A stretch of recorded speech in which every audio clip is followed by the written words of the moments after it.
The Battle of the Golden Spurs. The history of the Franco-Flemish War's most famous battle. Written by Charles River editors. Narrated by Daniel Houle.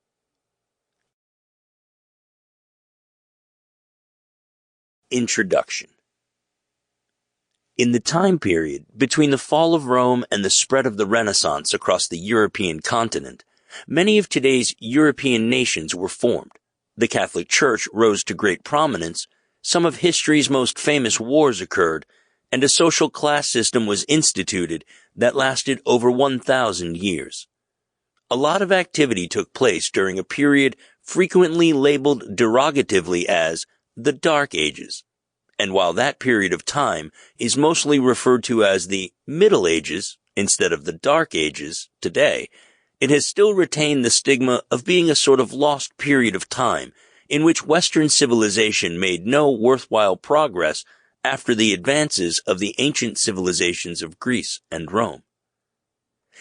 In reality, this oversimplification of the Middle Ages overlooks the progress made in the studies of sciences, especially during the High Middle Ages.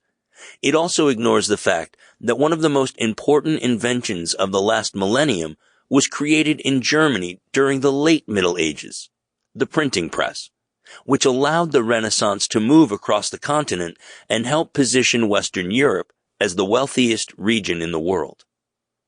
Somewhat ironically, the one aspect of the Middle Ages that has been romanticized is medieval warfare.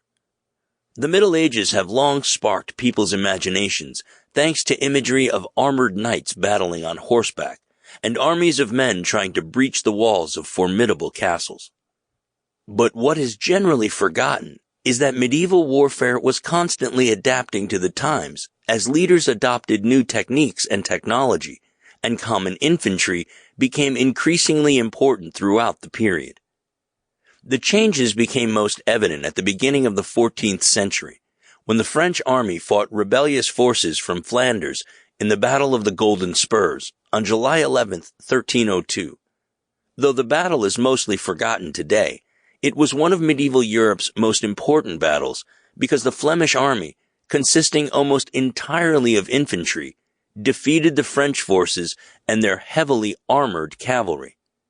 The battle marked the end of the feudal era and shifted the military focus to infantry armed with pikes or spears. Over 700 years later, the date of the battle is a national holiday in Belgium, and though it did not establish an independent state, the victory. Sample complete. Ready to continue?